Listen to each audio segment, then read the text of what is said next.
얼마 전에 어떤 분이 댓글에 이런 문의를 주셨습니다. 목사님, 저는 20년 정도 신앙생활을 했는데요. 신앙생활을 잘하다가 세상에 빠지거나 하나님을 바라보지 못하면 사탄 마귀는 우리를 그냥 둔다는 말을 들었습니다.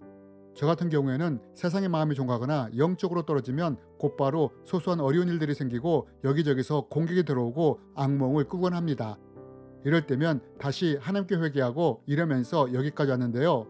그런데 목사님, 궁금한 것이 하나 있습니다. 그것은 내가 경험한 이러한 것이 사탄이 한 건가요? 아니면 하나님이 하신 건가요? 라며 질문을 주셨습니다. 여러분, 이에 대해 여러분은 어떻게 생각하십니까? 여러분, 우리도 종종 신앙생활을 하다 보면 이렇게 잘 분별이 되지 않는 일들을 만나곤 합니다. 어떤 일을 만날 때 이게 지금 사탄이 주는 건가? 아니면 하나님이 주시는 건가? 라고 말입니다. 그렇다면 여러분, 우리가 살아가면서 여러 가지 일을 만날 때 이것이 사탄이 준 것인지 아니면 하나님이 준 것인지를 어떻게 분별할 수 있을까요? 이번 시간에는 이에 대해 함께 나누기 원합니다. 여러분, 저는 오래전에 성경을 묵상하면서 이해할 수 없는 것이 있었습니다. 마태복음 4장에 보면 예수님이 광야에서 40일 동안 금식하는 장면이 나오는데 이것을 보면서 이해할 수 없는 것이 있었습니다. 그것이 무엇이냐? 여러분, 혹시 예수님이 광야를 가실 때 누가 예수님을 데리고 간 줄 아십니까? 사탄이 고통을 주기 위해 예수님을 광야로 끌고 간 걸까요? 아닙니다. 그럼 누가 예수님을 광야로 데려갔느냐? 바로 성령님이 예수님을 광야로 이끌어갔다는 것입니다. 그리고 예수님을 40일 동안이나 광야의 고통 가운데 두셨다는 것입니다. 여러분, 혹시 이스라엘 광야에 가보신 적이 있습니까? 저는 아직 가보지 않았는데 갔다 온 분의 이야기를 들은 적이 있습니다. 그분은 버스에서 내려 광야에 섰는데 그 순간 더운 열기에 숨이 탁 막혔다고 했습니다. 결국 광야에서 10분도 버티지 못하고 다시 버스 안으로 들어왔다고 했습니다. 여러분, 광야의 낮의 열기는 우리가 생각하는 수준을 초월합니다. 그럼 반대로 밤에는 어떨까요? 또 광야는 밤이 되면 급격히 온도가 떨어진다고 합니다. 너무 떨어져서 어느 때는 한기까지 느껴지기도 한다고 합니다. 이런 곳이 예수님이 계셨던 광야였습니다. 여러분, 이렇게 힘들고 어려운 광야에 누가 예수님을 데리고 간 줄 아십니까? 사탄이 아니라 성령님이 이끌어갔다는 것입니다. 그러면서 제가 또 이해할 수 없는 것이 있었습니다. 우리가 잘 알다시피 예수님은 40일 동안 광야에서 줄이셨습니다. 보통 예수님의 영화를 보면 예수님이 광야에서 40일을 금식했음에도 불구하고 전혀 살이 빠지지 않은 모습으로 묘사됩니다. 하지만 여러분, 실제로 광야에서 40일 동안 밤낮으로 금식을 했다면 몸이 어떻게 될까요? 제가 아는 선배님 중에 40일을 기도원에서 금식하신 분이 계셨는데 금식이 끝난 후에 이분의 모습이 어떠했느냐? 몰골이 아주 초췌했습니다. 바람만 불어도 넘어질 듯 힘이 하나도 없었습니다. 그렇다면 여러분, 예수님은 어땠을까요? 낮에는 덥고 밤에는 추운 광야에서 40일 동안을 금식 기도했는데 예수님의 모습은 어땠을까요? 아마 최악의 상태였을 것입니다. 이게 성령님을 따라간 예수님의 40일 후의 모습이었습니다. 그런데 여러분, 이때 사탄이 이런 예수님을 보고 뭐라고 한지 아십니까? 이런 예수님을 비웃은 것이 아니라 오히려 이런 굶주림을 해결할 방법을 제시해 줬다는 것입니다. 또한 사탄은 천하만국을 보여주며 부귀영화를 누릴 수 있는 방법을 보여줬다는 것입니다. 여러분, 저는 이것을 이해할 수가 없었습니다. 왜냐하면 당시에 저는 사탄이 무조건 나쁜 것, 고통스러운 것, 어려움만 주는 존재를 알고 있었는데 반대로 성령님이 이렇게 하는 것을 보았기 때문입니다.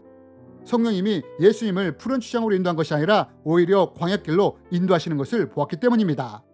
그럼 여러분, 우리는 이러한 것을 어떻게 해야 할까요? 정말 사탄은 우리에게 나쁜 것만 주고 고통만 주는 존재일까요? 또한 하나님은 우리에게 좋은 것만 주시고 푸른 추장으로만 인도하신 분일까요? 이제부터 우리가 어떤 일을 만날 때 어떤 것이 사탄이 준 것이고 어떤 것이 하나님이 주시는 것인지를 분별할 수 있는 방법에 대해 배우기 원합니다. 여러분, 욥기에 보면 이런 말씀이 있습니다. 여호와께서 사탄에게 이르시되 내가 내 종 욥을 주야에 보았느냐? 그와 같이 온전하고 정직하며 하나님을 경외하며 악에서 떠난 자는 세상에 없느니라. 여러분, 우리는 이 말씀을 통해 하나님이 욥에 대해 어떻게 평가하는 것을 볼 수 있습니까? 하나님은 욥을 온전하고 정직하며 악에서 떠난 사람이라고 평가하셨습니다.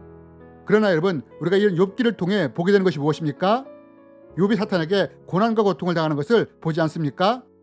여러분, 우리가 이것을 통해 배울 수 있는 것이 무엇이냐? 그것은 우리가 하나님을 의지하며 믿음으로 살려고 했을 때 사탄은 이런 우리를 어려움이나 고난의 도구를 통해 우리를 공격할 수 있다는 것입니다.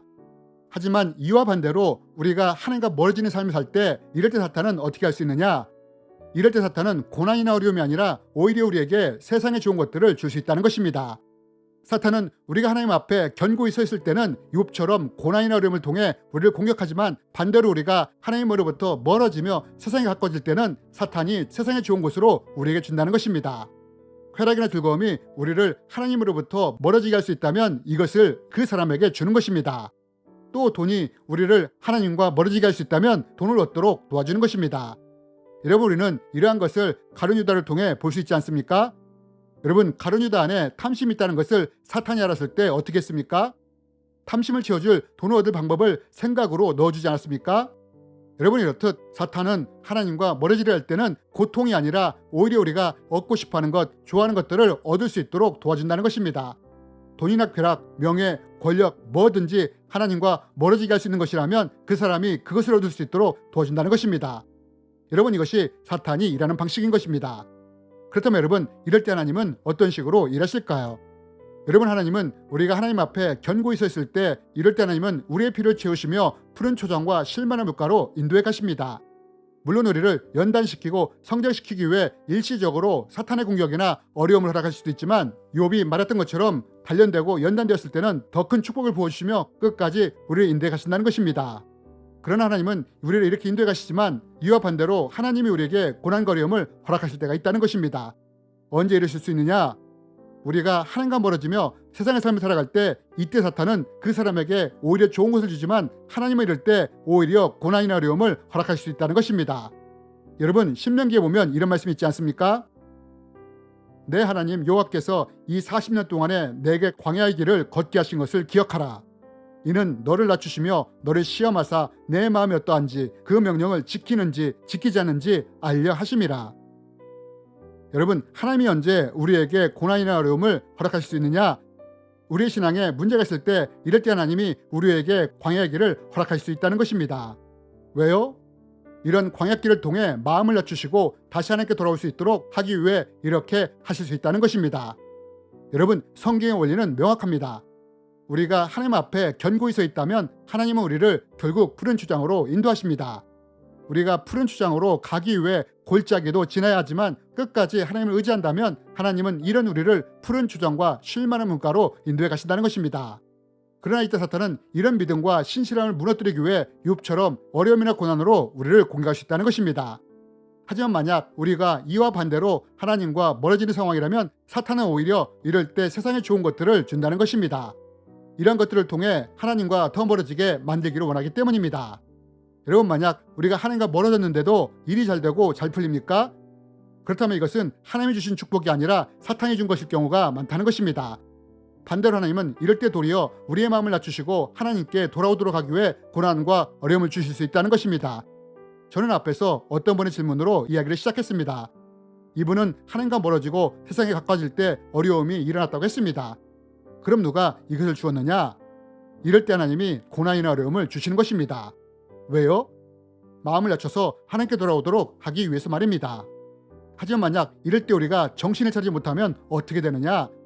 사탄이 세상의 좋은 것을 통해 하나님과 더 멀어지게 할 수 있다는 것입니다. 이것이 사탄과 하나님이 일하시는 다른 원리인 것입니다. 그러므로 만약 내 주위에 이런 일이 일어난다면 우리는 이것이 사탄이 준 것인지 하나님이 주신 것인지를 따지기보다 먼저 내 신앙의 상태부터 점검해 보아야 하는 것입니다. 왜냐하면 내 신앙의 상태를 보면 그것이 하나님이 주신 것인지 사탄이 준 것인지를 쉽게 분별할 수 있기 때문입니다.